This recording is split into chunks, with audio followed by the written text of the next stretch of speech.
Arriving in London in 1993, I found myself wandering the city streets in search of the Salvation Army. The morning was cold and unfamiliar, and every corner felt like a maze. After a long and difficult search, I finally located the Salvation Army building. Inside, I met a kind woman in charge who was quietly eating bread and cheese. Before I could even ask for help, she offered me her food, a simple gesture that meant so much in that moment.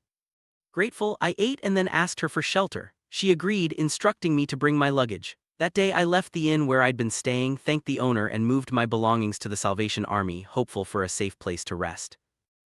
My first night at the Salvation Army was filled with anxiety. I was assigned a room with a large, muscular man who seemed intimidating and silent. As I lay under my covers, I watched him train with iron weights, his presence making it hard for me to sleep. The building itself was square-shaped, with rooms surrounding a central courtyard where residents could gather, eat, and play dominoes. Despite being among 30 people, including some women, I felt isolated.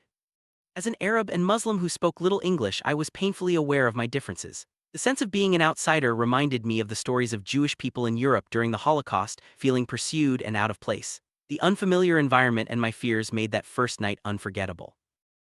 Life at the Salvation Army was unpredictable. Food was plentiful, with sandwiches arriving from shops across London, but the atmosphere was tense. One day, a man used my towel in a deeply disrespectful way, leaving me feeling helpless and sad. There was also a father and his two adult sons who watched me closely, making me uneasy. My fears were realized when they violently attacked me one evening, leaving my legs bruised. I reported the incident, and the man in charge intervened, eventually moving me to a safer room near the staff. Another unsettling event involved a semi-homeless English woman who stalked me, hiding a dangerous tool. Thanks to the vigilance of the shelter's staff, she was stopped and taken away by police. These experiences taught me the harsh realities and dangers faced by those seeking refuge. Despite the hardships, my time at the Salvation Army in London revealed both the vulnerabilities and strengths of those living on society's margins. The kindness of strangers, like the woman who shared her bread and cheese, contrasted sharply with the dangers lurking in shared spaces. The staff's efforts to protect residents, even in difficult circumstances, offered moments of relief and safety.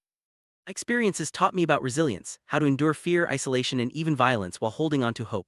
Looking back, I understand why my fellow Moroccan warned me about the risks, yet I also remember the small acts of compassion that helped me survive. The journey was challenging, but it shaped my understanding of humanity, empathy, and the importance of safe shelter for all.